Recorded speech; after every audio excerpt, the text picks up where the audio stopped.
Kita bersama-sama membaca kitab suci dari 1 Yohanes pasal yang kedua. Saya membaca 26-27, ulangi, dan sesudah itu 28-29. Semua membaca. Semua itu kutulis kepadamu, yaitu mengenai orang-orang yang berusaha menyesatkan kamu. Sebab di dalam diri kamu tetap ada pengurapan yang telah kamu terima daripadanya. Karena itu tidak perlu kamu diajar oleh orang lain. Tetapi sebagaimana pengurapannya mengajar kamu tentang segala sesuatu, dan pengajarannya itu benar, tidak dusta. Dan sebagaimana ia dahulu telah mengajar kamu, demikianlah hendaknya kamu tetap tinggal di dalam Dia. 28-29 semua membaca. Maka sekarang anak-anakku, tinggallah di dalam Kristus, supaya apabila ia menyatakan dirinya, kita beroleh beranian percaya dan tidak usah malu terhadap dia hari kedatangannya. Jikalau kamu tahu bahwa ia adalah benar, kamu harus juga tahu bahwa setiap orang yang berbuat kebenaran lahir daripadanya. Atau terjemahan lain, maka sekarang anak-anakku, tetap tinggal terus di dalam Kristus, sehingga kalau dia datang lagi, engkau tidak menjadi malu, tetapi berani menghadapi dia pada waktu dia kembali ke dunia ini. Jika engkau sudah mengetahui bahwa dia itu adil adanya, kamu juga harus tahu setiap orang hanyalah yang berjalan di keadilan, dia menyatakan diri adalah yang sudah lahir baru daripadanya. Saudara-saudara sekalian, ayat-ayat yang penting ini seperti tidak kelihatan keunikan di mana. Tetapi ini menjadi ayat yang bisa dipakai oleh orang yang tidak mengerti dan tidak bertanggung jawab untuk menjadi sok tahu, akhirnya tidak mau menerima pengajaran. Karena apa? Di sini dikatakan tidak perlu diajarkan oleh orang lain, karena pengurapan itu sudah berada di hatimu, dan engkau sudah mendapat pengajaran dari dia. Pengajaran itu benar, pengajaran itu tidak dusta, pengajaran itu tidak salah, maka engkau tidak usah belajar lagi. Itulah sebabnya agama Kristen adalah agama yang paling banyak pendeta tidak mau belajar, tapi berani jadi pendeta. Seorang STEMI yang tidak mau belajar teologi, dia menginginkan saya mentabiskan dia menjadi pendeta di Paris. Saya tolak. Dia anggap saya sudah melayani Tuhan. Saya tidak bisa membiarkan orang yang sembarangan lalu pakai nama reform, pakai nama STEMI. Kalau perlu, kalau satu hari kita menjadi satu nama belaka yang hanya diperalat oleh orang yang mau ambil untung daripada gerakan ini, maka kita harus bubarkan semua ini. Saudara-saudara, biarlah kalau atasnya itu adalah toko berlian, di dalamnya bukan jual ketelo. Kalau ini adalah toko yang menjual apa? Dalamnya jangan melawan firman-Nya. Itu sebab gerakan reform harus betul-betul mengerti reform. Dan reform itu mempunyai mandat yang begitu limpah sebagai sesuatu yang dipercayakan Tuhan. Kita melakukan semua. Kalau kita hanya mengerti five point Calvinisme, lalu kita kira kita sudah reform, lalu kita banyak hal tidak jalan sesuai dengan prinsip komprehensif, kita mempermalukan Tuhan, kita menipu masyarakat, dan kita menjadi orang yang pura-pura. Saudara-saudara, belajar firman, belajar firman. Paulus berkata, Timotius, aku serahkan pengajaran ini kepadamu, dan kamu harus serahkan kepada orang yang bisa mengajar kepada orang lain. Dari aku terima dari Kristus, aku sampaikan kepadamu, kamu sampaikan kepada muridmu, muridmu sampaikan kepada mereka yang mau belajar dengan baik. Generasi bergenerasi, firman yang diterima dari Tuhan dan Rasul menjadi yang diteruskan di dalam sejarah. Saudara-saudara sekalian, tetapi orang-orang yang tidak mau belajar paling suka pakai ayat ini.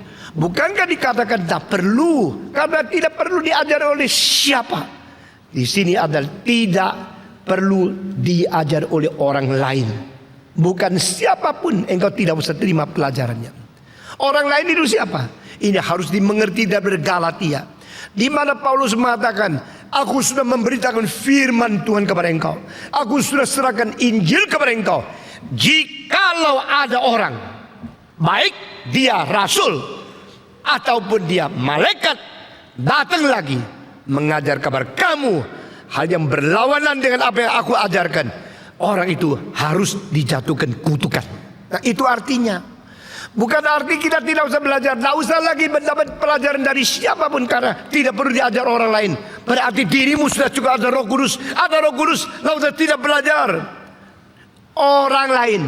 Ini artinya adalah mereka yang berbeda daripada apa yang kita terima dari Tuhan melalui pimpinan Roh Kudus dan turun daripada Rasul. Ajaran-ajaran yang harus kita pertahankan, kita perjuangkan, kita perdebatkan, dan kita berperang dengan ajaran-ajaran yang salah. Saudara-saudara, dengan demikian ayat ini tidak boleh disalahgunakan, tidak boleh disalah kutip, tidak boleh disalah mengerti. Karena apakah yang engkau terima bukan daripada yang diturunkan kepada kita. Paulus berkata, aku memberikan kepadamu sesuatu yang aku terima pada hari itu dari Kristus. Dan Kristus telah mengajar kita, Roh Kudus memberikan penjelasan kepada kita, rasul-rasul memberikan pagar, patokan dari iman yang tidak boleh kita menyeleweng, yang tidak boleh kita lewatin, dan tidak boleh kita abaikan. Saudara-saudara sekalian, itu sebab engkau harus pelihara dirimu di dalam Tuhan Yesus, di dalam pimpinan Roh Kudus, dan tidak perlu diajarkan oleh orang lain lagi. Yang disebut orang lain daripada tradisi, lain daripada apa yang diberikan kepada kita melalui warisan dari Rasul. Saudara-saudara, gereja yang sejati, tanda pertama adalah dengan ketat memelihara apa yang diwariskan dari ajaran Rasul. Perhatikan kalimat ini, saya akan ulang-ulang terus selama saya hidup. Ciri khas dan tanda gereja yang sejati adalah dengan ketat memelihara, mempertahankan, memperjuangkan, mewarisi iman kepercayaan yang diturunkan dari Rasul. Saudara-saudara, kalau ini sudah menjadi longgar, gereja akan membuka pintu untuk serigala masuk untuk memalsukan dia adalah gembala atau adalah domba. Kalau ini sudah menjadi longgar, maka kita tidak mungkin lagi mempunyai pengertian sesungguhnya mengenai apa yang diwahyukan oleh Tuhan. Saudara-saudara sekalian, itu sebab gereja harus terus mengkoreksi diri. Gereja harus terus kembali kepada Tuhan. Gereja harus senantiasa mereformkan diri melalui semangat yang mau transform through reform spirit, untuk berubah terus kembali kepada firman, dan kita boleh tetap menjadi gereja yang sesungguhnya. Beberapa pertanyaan yang paling besar di dalam hidup saya adalah mengapa mesti agama Kristen? Kalau ini sudah beres, siapa mewakili agama Kristen yang sejati? Saudara-saudara, dengan berpuluh-puluh tahun aku menjalani mandat mau mencari, dan akhirnya saya menemukan gerakan reform, teologi reform, pemahaman komprehensif daripada semangat reform kepada kitab suci. Itulah yang menjadikan kita mungkin mewakili Tuhan di dalam dunia ini. Dan kita boleh dengan keyakinan yang sepenuhnya melalui iman kepercayaan inilah kita akan bertahan sampai berjumpa dengan Tuhan di surga tanpa ragu. Bukan mudah-mudahan, tapi kepastian. Kalau engkau tanya saya, apakah engkau sedang menuju, engkau mengharapkan ke surga, akan menjawab dari saya, tidak. I am not hoping to go to heaven. Aku bukan berharap ke surga, tapi aku sedang ke surga.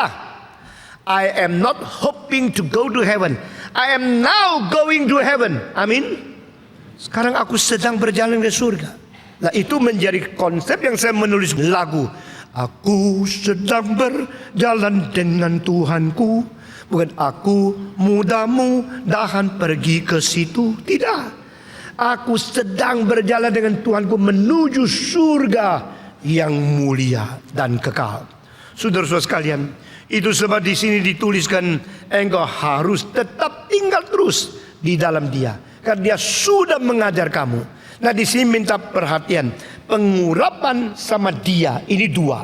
Dia itu Yesus Kristus, pengurapan itu Roh Kudus. Yesus Kristus yang sudah menjadi batu penjuru, the cornerstone of the church, menjadi cornerstone of the foundation of the church, di mana gereja didirikan di atas fondasi rasul dan nabi, di mana Kristus menjadi batu penjurunya. The cornerstone of the foundation is Christ. And the foundation is the teaching of the Bible. And the teaching Bible is composed of the Old and New Testament. And Old Testament represented by the prophets, and New Testament represented by apostles. Rasul, Nabi, Perjanjian Baru, Perjanjian Lama, ini mewakili seluruh kitab suci menjadi fondasi gereja, di mana Kristus adalah batu penjurunya, cornerstone-nya. Nah, saudara-saudara, Kristus sendiri yang sudah masuk ke dalam sejarah telah melalui fakta-fakta sejarah, dilahirkan, dibesarkan, dicobai, menang atas dosa, mati di kayu salib, dihakimi, diadili, dicambuk, diberikan hukuman, dan akhirnya dibangkit kembali daripada kematian, di dalam hidup selama 33 tahun di dalam fakta sejarah yang tercapai oleh Dia, telah menjadi sesuatu pengharapan dan sumber keselamatan untuk kekekalan. Sesudah itu Dia naik ke surga, dan kita sekarang sudah mempunyai cornerstone ini. Lalu Dia turunkan Roh Kudus untuk menjadi pengurapan. Nah, saudara-saudara, orang yang mengatakan saya ada Roh Kudus, saya tidak peduli, pokoknya saya boleh langsung dapat pengajaran dari Roh Kudus. Salah. Karena Roh Kudus adalah roh kebenaran. Semua Roh Kudus adalah roh kebenaran. Roh Kudus adalah roh yang mewahyukan kitab suci. Semua Roh Kudus adalah roh yang mewahyukan kitab suci. Roh Kudus adalah yang memberitahu kita seluruh rencana Allah melalui kitab. Jangan lupa 3 minggu yang lalu saya mengatakan satu hal yang belum ada di buku, yaitu Allah Tritunggal adalah Allah yang rela membatas diri. Allah Bapa membatas kebebasan Dia secara mutlak dengan rela ke bawah segala atribut moral daripada Allah Bapa. Kedua, Allah Anak membatas diri menjadi daging sebagai inkarnasi, memungkinkan firman hidup di tengah-tengah kita, membawa kabar kita pengharapan, keselamatan, penebusan, pengampunan, perdamaian, dan hidup yang kekal. Karena Kristus dari kekal dan masuk ke dalam dunia sementara. Ketiga, Roh Kudus adalah yang membataskan diri di dalam kitab suci sebagai sesuatu ikatan kebenaran yang kita boleh mengerti. Jadi barang siapa mengatakan Roh Kudus lebih besar daripada Alkitab, kalimat itu tidak salah. Maka segala sesuatu tidak perlu diuji oleh kitab, kalimat itu salah. Yang tidak salah sebagian, yang salah sebagian. Tidak hati-hati, engkau tertipu oleh khotbah-khotbah yang tidak bertanggung jawab, karena tidak seimbang dan tidak komprehensif mengertinya. Saudara-saudara, misalnya barang siapa datang kepada Tuhan pasti tidak selalu ditolak. Itu menjadi satu propaganda, membuat KKR sukses, membuat orang suka datang. Bagus, tapi kehilangan satu kalimat. Jikalau bukan Bapa yang narik, tidak ada satu orang bisa datang kepadaku. Itu tidak dikhotbahkan. Saudara-saudara, siapa saja penyakit apa saja bisa disembuhkan. Itu kalimat menarik, bikin KKR, kampanye divine healing itu sukses. Tapi mereka tidak mengatakan Tuhan memberikan kepada orang kemungkinan sembuh dan tidak. Karena Paulus minta dicabut duri, Tuhan mengatakan anugerahku cukup untuk kamu. Yang itu tidak usah doa lagi. Itu tidak dikhotbahkan. Jadi reform harus membawa orang Kristen dan orang seluruh dunia kembali melihat keseluruhan kitab suci dan tidak timpang kepada satu ekstrim satu pihak yang melawan pihak yang lain. Dengan demikian kita sulit diterima karena manusia lebih suka dengan satu selektif persepsi untuk menerima sebagian yang lebih enak didengar, lebih cocok untuk dia saja.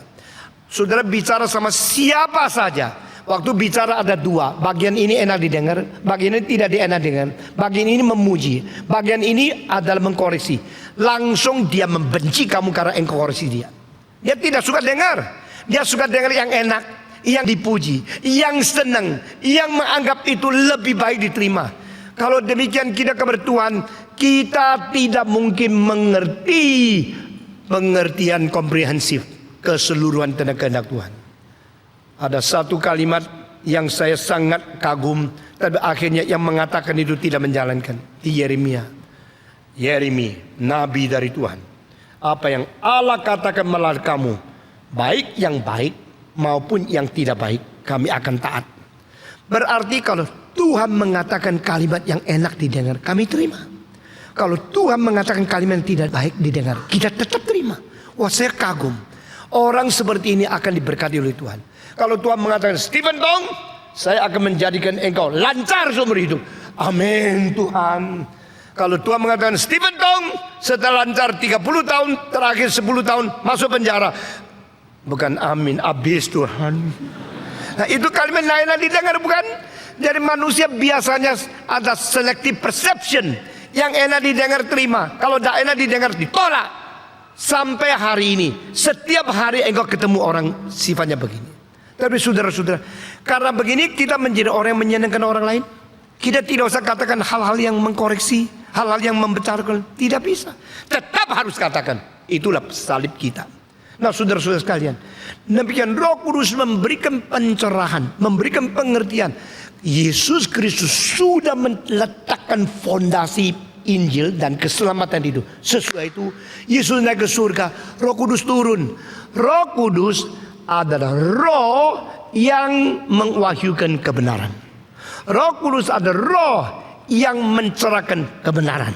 Roh Kudus adalah roh yang membuat manusia mengerti kebenaran. Roh Kudus adalah roh yang memimpin gereja masuk ke dalam segala kebenaran. Segala berarti no select. Tidak ada seleksinya. Segala bagian yang kamu mengerti harus engkau belajar. Yang tidak kamu mengerti harus belajar. Enak didengar harus dengar. Yang tidak enak didengar tetap harus dengar. Amin. Dengan demikian baru masukkan segala kebenaran dari Tuhan. Dan saudara-saudara, di sini dikatakan urapan itu mengajar. Maka kamu tidak perlu belajar dari orang lain. Tidak berarti engkau tidak usah belajar. Tidak perlu belajar dan tidak perlu diajar oleh orang lain. Saya tadi sudah katakan, yang disebut orang lain itu adalah mereka yang memalsukan rasul, bahkan memalsukan diri malaikat, tetapi yang diajarkan berlainan daripada yang diajarkan oleh Paulus. Terkutuklah mereka, patut dijatuhkan laknat. They deserve to be cursed if they teach you something different from what I have taught you. Yang setelah ku ajarkan kepada kamu itu dari Tuhan. Jadi Kristus meletakkan sesuatu fondasi, Roh Kudus memberikan penjelasan. Saudara-saudara, perjanjian lama itu nabi-nabi memprediksi akan datang seorang yang disebut juru selamat, tapi belum datang. Mereka menunjuk sesuatu, something yet to be happen, yet to come, but not yet. Mereka sedang menunjukkan sesuatu yang akan datang, tapi belum. Lalu Kristus datang memuaskan dan menggenapi apa yang sudah dinubuatkan oleh Nabi. Bagaimana dengan Rasul? Rasul menjelaskan apa artinya kedatangan Yesus Kristus. Jadi satu, menunjuk kedatangan Kristus sebelum dia datang. Satu, menjelaskan kedatangan Yesus setelah Yesus datang. Nah, ini perjanjian lama, before Christ. Perjanjian baru, after Christ. Dan di sini sebelum, pre dan post, tentang Kristus sebagai fondasi. Tetapi mengenai yang ditulis oleh Nabi dan Rasul, kecuali Roh Kudus sendiri yang mewahyukan kepada para rasul dan para nabi. Siapa bisa mengerti arti sesungguhnya? Saudara-saudara, surat yang saya tulis kepada kamu, mungkin kamu salah tafsir. Surat yang kamu tulis kepada kamu mungkin salah tafsir.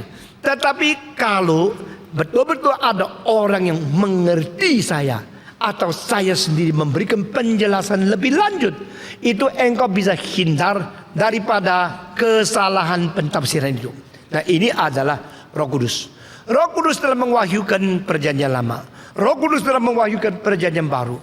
Sekarang engkau sudah menerima itu dokumen wahyu daripada Tuhan, tetapi engkau masih mungkin salah bagaimana? Maka engkau harus terus menerima urapan itu, karena Spirit whom already revealed the truth to you is now staying within you. Itu namanya the indwelling of Holy Spirit. Roma pasal 8 ayat ke-9. Barang siapa yang tidak menaruh Roh Kristus, dia bukan milik Kristus. Kristus tetap mengirim Roh untuk diam di dalam hatimu. Itu namanya indwelling of the Holy Spirit. Dan Roh Kudus di dalam hati orang Kristen untuk apa? Untuk memimpin, untuk memberikan kesaksian, untuk memberikan sesuatu zil, satu meterai. Pasal 8, 14, 16 kembali ke 15, 9. Di situ dia berdiam di dalam hatimu, di situ dia memimpin engkau, di situ memeteraikan engkau dan bersaksi bahwa engkau anak Allah bersama dengan roh engkau sendiri. Roh Kristus dan roh kita menyaksikan kita ada milik Tuhan. Kita ada anak Tuhan. Karena yang diberikan kepada kita bukan roh budak, tapi roh anak, sehingga kita boleh menjadi Abba, Papa yang ada di surga. Itu urapan. Jadi Roh Kudus di dalam hati kita juga mengajar, mendidik kita, terus membawa kita kembali kepada kebenaran. Itu namanya the anointment of the Holy Spirit. Kristus yang menjadi orang yang meng-anoint, dan Roh Kudus menjadi orang yang di-anoint. Orang manusia menjadi yang di-anoint. Roh Kudus menjadi anointment. Jadi Kristus mengurapi saya dengan urapan yang disebut Roh Kudus untuk diam di dalam diriku, untuk memberikan pencerahan kepadaku, untuk membateraikanku, dan untuk menjadi saksi bersama diriku dan mengajar kebenaran kepadaku. Maka tak usah orang lain. Ini ada pengajaran dari Roh Kudus. Pengajaran Roh Kudus di mana? Oh, di dalam orang yang hebat. Tidak, di dalam kitab suci. Pengajaran kebenaran hanya di dalam kitab suci yang bersangkutan dengan hidup yang penting, bergaul dengan Tuhan, yang berpengharapkan kepada hidup yang kekal. Everything concerning life and concerning godliness sudah di-reveal. Ini sudah. Jadi sekarang kita harus bagaimana? Kita harus tetap tinggal di dalam Kristus dan tetap taat kepada Roh Kudus. Ini yang dikatakan di sini. Tinggal di dalam Dia. Ini Dia bukan Roh Kudus. Ini Dia adalah Kristus. Engkau menerima urapan dari Dia. Engkau tinggal di dalam Dia. Urapan itu Roh Kudus, Dia itu Kristus. Semua 1, 2, 3. Urapan itu Roh Kudus, Dia itu Kristus. Dia yang mengurapi kamu melalui Roh Kudus sebagai sesuatu media untuk mengurapi kamu. Jadi kamu diurapi. Urapan itu adalah Roh Kudus. Yang mengurapi adalah Kristus. Dan kamu ada yang diurapi. Sekarang Roh Kudus sudah ada di dalam diri kita, dan kebenaran dari Roh Kudus terbatas dalam kitab suci melalui Roh yang memimpin gereja ke dalam seluruh kebenaran. Roh membatas diri di dalam kitab suci. Nah saudara, seterusnya saya menjelaskan apa artinya tinggal di dalam Kristus. Tinggal di dalam Kristus berarti dialah wilayah, kategori, dan batasan hidupmu. Aku tinggal di dalam rumah ini. Rumah ini menjadi wilayah, menjadi kategori, menjadi batasan hidupku. Aku tinggal di sini, maka aku saat yang sama tinggal di sini. Saya tidak bisa tinggal di sebelah karena saya tinggal di sini. Tinggal di dalam Kristus, you stay, you live in Him, engkau hidup di dalam Dia. Berarti Dia menjadi pelindungmu, Dia menjadi batasmu, Dia menjadi yang menguasai, yang menjadi kategori batasan daripada seluruh kebebasan, seluruh tindakanmu. Saudara-saudara, sekarang banyak orang ya sudah beli rumah tidak mau tinggal. Ya, saya baru kemarin sudah pulang rumah, saya coba mobil putar-putar, ada rumah yang besar, gelap sama sekali, sudah dijual. Tapi yang membeli tidak mau tinggal di dalamnya. Lalu ada tanah, sudah dimiliki, tidak dibangun bertahun-tahun. Dia tuh sudah beli rumah, tidak mau tinggal di dalam. Karena apa? Ayo, karena apa? Karena tidak sanggup beli, sudah beli kok. Karena apa? Karena belum dibangun.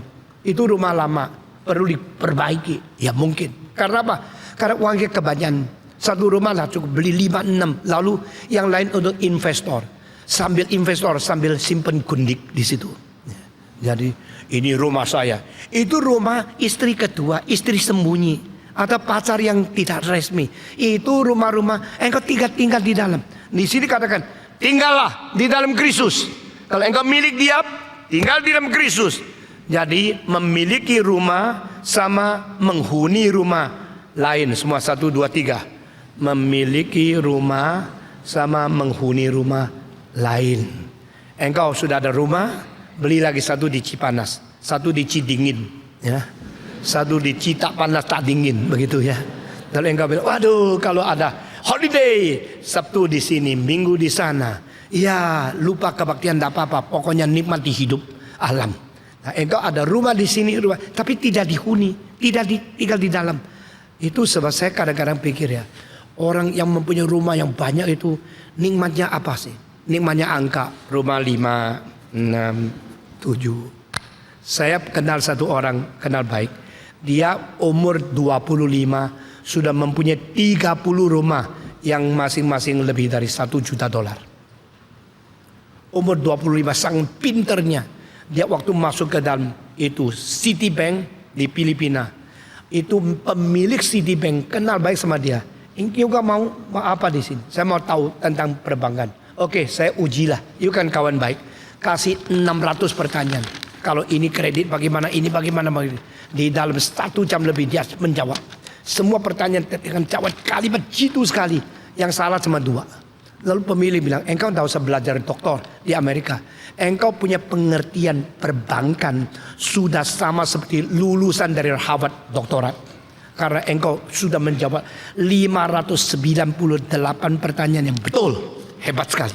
Nah, orang seperti itu sebelum umur 25 sudah mempunyai 30 rumah yang paling sedikit $1 juta, yang lebih $3,5 juta. Itu orang luar biasa pinternya.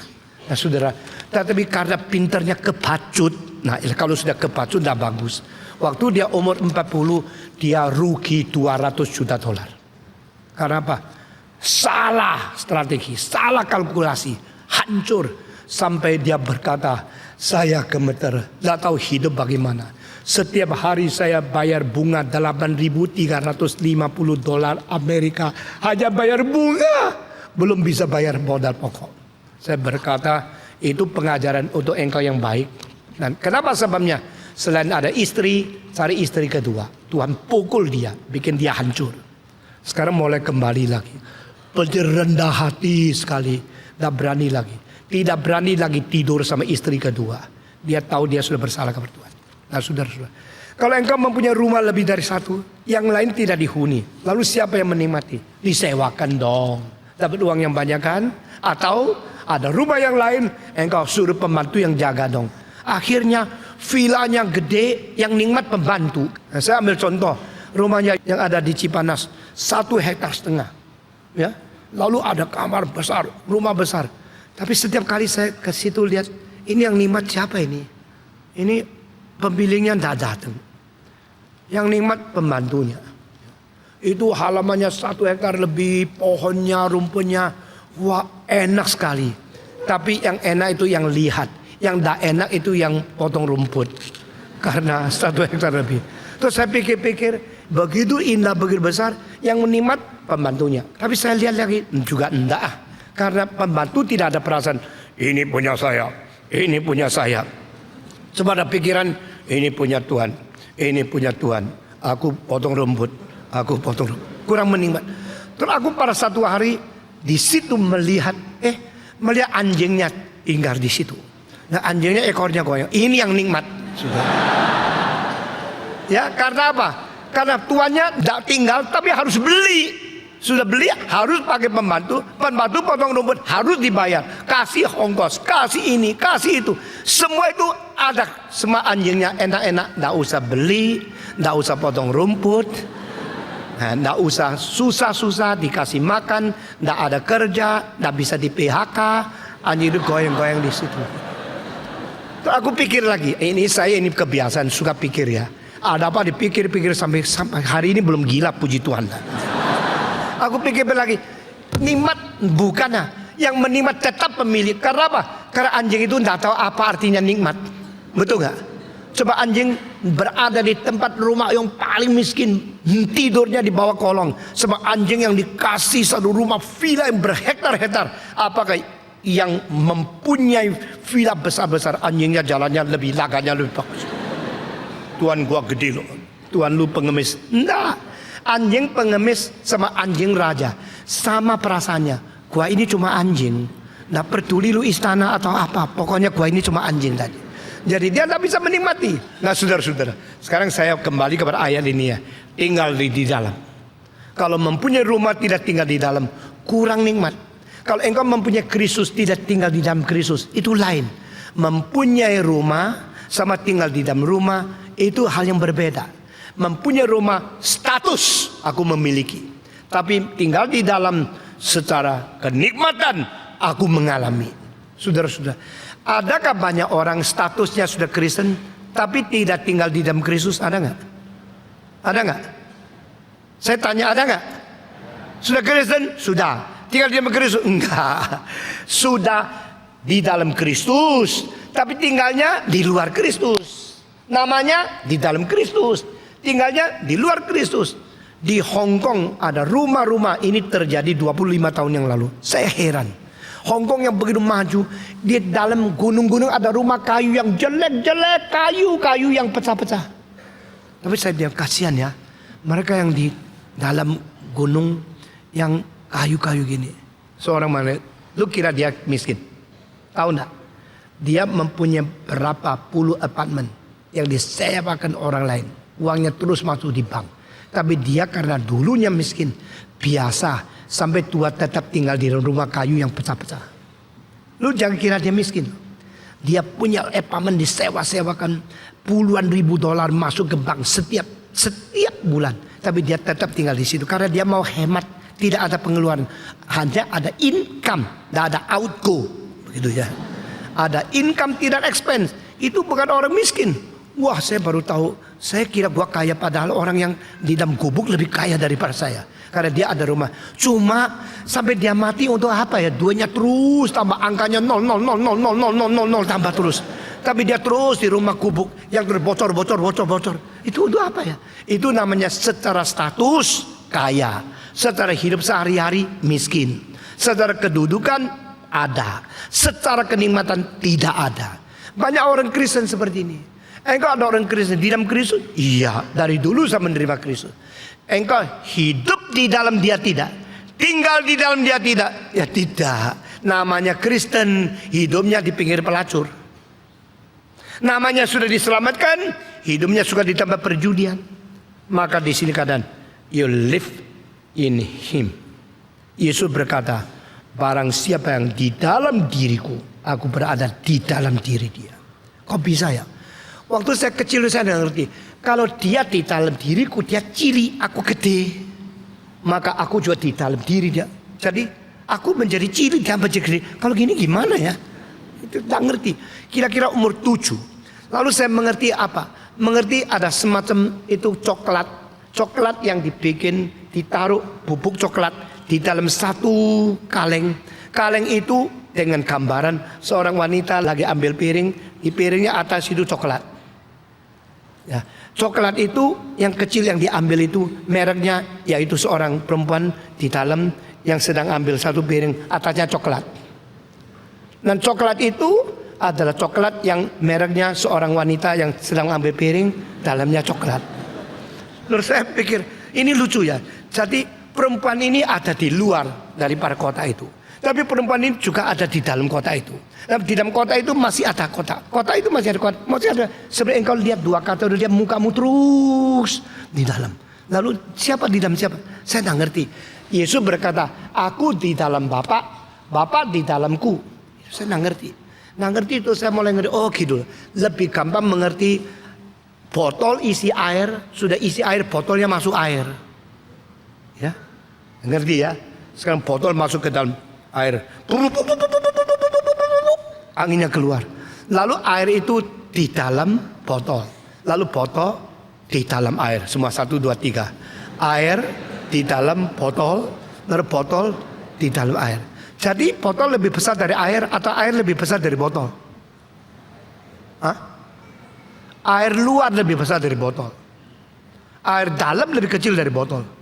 Tapi saya tetap nggak ngerti. Aku di dalam Bapak, Bapak di dalam aku.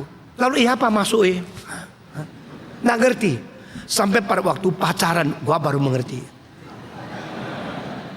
Jadi enggak lu lebih besar, gua lebih kecil. Aku di dalam kamu, kamu di dalam aku. Karena sampai hari pikir dia. Kalau sampai hari pikir dia di dalam aku. Tapi aku pikir dia juga pikir aku. Akhirnya sudah, tidak tahan pikiran, nikah aja. Kalau sudah nikah, tidak usah pikir-pikir lagi kan. Jadi aku di dalam dia di dalam aku. Dimengerti bukan skala, dimengerti tentang relasi. The relationship. I am in you and you are in me.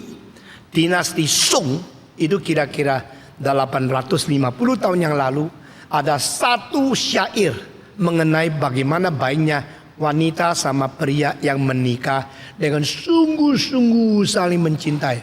Syairnya itu panjang dan kalau saya ceritakan juga tidak bisa hafal. Kalau sudah bisa hafal, saudara juga tidak ngerti. Jadi saya tidak katakan sama kamu. Tapi kira-kira begini, aku sekepung lempung, engkau juga satu gumpal lempung. Engkau sama aku sama-sama lempung, tapi aku adalah aku, engkau adalah engkau. Sampai ada seorang datang menggabungkan dua gumpalan lempung menjadi satu. Lalu dipenyek-penyek, akhirnya di dalam dirimu ada aku, di dalam diriku ada kamu. Bagus ya. Sesudah itu aku dalam dirimu, engkau dalam diriku, kita menjadi menyatu. Itu nanti dua orang yang sudah saling mengasihi menjadi satu keluarga. Dirimu ada aku, di dalam diriku ada kamu. Di sini katakan engkau tinggal di dalam dia. Berarti you live within the limit of Christ, who is your dwelling place. My God is my dwelling place. How beautiful is the dwelling place. Itu saya tinggal di dalam Kristus. Saudara-saudara, apakah engkau tinggal di dalam Kristus? Di dalam Kristus and Kristus ini menjadi satu wilayah, menjadi satu identitas, menjadi sesuatu kedudukan posisi baru. Sebab kita di dalam Kristus, kita di mana? Di dalam Adam. En Adam sama en Kristus. Di dalam Adam dan di dalam Kristus itu ada dua wilayah eksistensi yang memisahkan manusia menjadi dua kubu. Engkau cuma ditanya Tuhan, engkau sekarang di dalam Kristus atau di dalam Adam? Engkau belum mengenal Tuhan, engkau di dalam Adam. Engkau sudah mengenal Kristus, engkau di dalam Kristus. And Adam and Kristus. Dua ini. Di dalam Kristus secara kedudukan sudah menerima Tuhan, sudah bertobat, sudah menerima hidup yang baru, sudah menjadi anak Tuhan. Itu en Kristus, itu kedudukan. Tetapi secara kehidupan sehari-hari, apakah engkau terus tetap tinggal di dalam dia? Seperti orang yang menikah secara hitam atas putih, sudah suami istri. Tapi apakah hatinya menyatu? Apakah dia seperti yang tertulis adalah hidup sebagai suami istri? Saudara-saudara, kita sama Tuhan juga begini. Engkau harus tetap tinggal di dalam dia. Kalau tinggal di dalam dia, engkau setiap hari menikmati anugerahnya. Setiap hari diikat kebenarannya. Setiap hari tidak bisa keluar daripada sesuatu ikatan yang manis, sesuatu batasan yang rela, sesuatu disiplin bagi orang yang mengenal kebenaran. Saudara-saudara, yang tidak mau tinggal di dalam, mau bebas, itu bukan bebas, itu bebas liar. Itu bukan bebas, itu buas. Bukan bebas, tetapi buas semua. Bukan bebas, tapi buas. Banyak orang itu bertuhan, aku percaya engkau terlalu terikat. Aku percaya engkau terlalu terlimit. Aku mau bebas. Engkau bukan mau bebas, engkau mau buas. Saya sudah pernah 2 kali ngomong dari mimbar di sini ke Granada. Pertama kali saya ke Hong Kong berkhotbah. Karena 1 hari khotbah 4 kali sampai 6 kali. Di dalam paling sedikit 1 kali 2 kali. 26 hari saya khotbah 65 kali. Yang mendengar khotbah begitu kagum dengan firman Tuhan, terus ikut. Sehingga di mana saya lihat banyak muka yang sama, terus ikut dari pagi sampai sore. Pergi ke Hong Kong, Kowloon, pergi ke New Territory, mereka ikut. Jadi itu 65 kali khotbah di dalam 26 hari. Saya capek luar biasa. Tetapi seorang family saya yang belum Kristen mengatakan, sudah lama saya lihat kamu dari Indonesia. Ini kesempatan, Hong Kong terkenal. Ini tempat dansa paling baik di Asia. Mau cari pelacur yang paling cantik ada. Ayo ikut saya yuk, ayo. Mumpung engkau di sini, mamamu kan tidak tahu toh. Saya kepingin tempereng dia. Tapi dia bilang, ayo kesempatan baik, ikut saya pergi dansa. Engkau boleh pegang tangan perempuan yang cantik. Engkau boleh enak di sini, pergi naik klub. Saya enggak, saya tidak mau pergi. Lu takut apa lu? Takut dilihat ya? Takut orang lapor ya? Takut mama? Tidak ada orang, ikut saya. Saya bilang, no, tidak. Kenapa? Tidak boleh ya? Diikat sama agama Kristen? Tidak. Kenapa? Saya tidak mau. Aku tidak mau. Bukan aku tidak boleh. Saudara-saudara, kalau engkau berkata, aku tidak boleh merokok, aku tidak boleh berjudi, aku tidak boleh bergundik, aku tidak boleh melacur, aku tidak boleh, maka engkau kesusahan menjadi orang Kristen. Tapi kalau engkau mengatakan, aku tidak mau, aku tidak perlu, aku tidak suka, itu adalah hal yang tidak beres. Saya tidak mau. Itu bukan kebebasan, itu kepuasan. Nah, engkau menikmati hidup Kristen. Menikmati hidup Kristen karena mempunyai kerelaan dan pengertian. Karena mengerti kebenaran, maka rela tidak ada kepuasan. Karena mengerti kebenaran, tidak perlu hiburan dari berdosa. Satu kali saya masih umur kira-kira 16, dengar Dr. Andrew Ridge berkhotbah. Engkau perlu berjudi, engkau perlu pelacur, engkau perlu berdansa. Silakan pergi, pergi berdansa, pergi berjudi. Saya bilang ini pendeta gila ini. Masa ada pendeta yang mengatakan orang perlu berjudi, perlu berdansa, silakan pergi, silakan pergi. Ini pendeta apa? Biasanya pendeta bilang jangan pergi, jangan pergi. Kan begitu ya. Nah saudara-saudara, ini pendeta gila ini, silakan pergi, silakan pergi.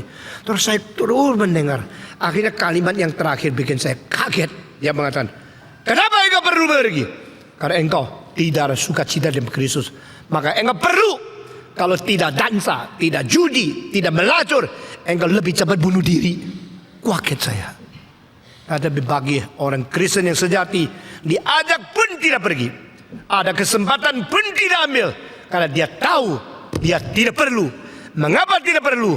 Karena sukacita yang lebih besar daripada hal-hal itu sudah dimiliki oleh dia. Amin. Saudara-saudara, saya sekarang tanya, engkau ikut kebaktian di sini? Selain hari Minggu, engkau kemana? Engkau pergi ke tempat yang tidak beres? Engkau perlu? Engkau tidak bisa tidak ada? Karena engkau belum mendapatkan sukacita sepenuhnya di dalam Tuhan. Tinggallah tetap di dalam Dia. Selain itu masih ada 2 kata yang penting. Engkau berjalan di dalam keadilan. Dan ketahuilah hanya yang dalam Dia menjalankan keadilan. Saudara-saudara, saya dari kecil menginginkan hidup di lingkungan yang fair. Ini tuntutan paling dasar dari umat manusia di dalam pergaulan masyarakat. Treated to be fair. Kita ingin diperlakukan secara adil oleh orang lain. Maka engkau harus melakukan secara adil terhadap orang lain. Dan ini salah satu tanda engkau tinggal di dalam Kristus. If you truly live in Jesus, live in Him and Christos, Dia adalah yang suci, yang adil, yang kasih, yang baik. engkau akan hidup seperti dia. Maka engkau hidup secara fair terhadap orang, fair. Kalau engkau parkir mobil supaya cepat keluar, dah salah. Engkau datang pagi-pagi ambil tempat yang paling. Tapi orang parkir gini, engkau melintang gini, itu tidak fair. Engkau mau dihormati, engkau tidak hormati orang, tidak fair. Nah, di sini istilah yang kebenaran sebenarnya aslinya itu bukan istilah kebenaran aletheia, tapi kebenaran dikaiosune, yaitu keadilan. Kebenaran keadilan, bukan kebenaran content truth, tapi kebenaran attitude fairness and righteousness. Engkau harus hidup di dalam keadilan sebagaimana Tuhan itu di dalam keadilan. Engkau hidup di dalam Dia. Dia itu adalah yang benar. Engkau sudah dibenarkan melalui iman, dan engkau harus hidup dia menyatakan kebenaran. Dengan demikian engkau hidup di dalam Kristus, menyatakan kepuasan sukacita dari atas, dan mengutarakan sifat keadilan seperti Kristus yang sudah menjadi teladan. Dengan demikian engkau bisa jadi terang dunia.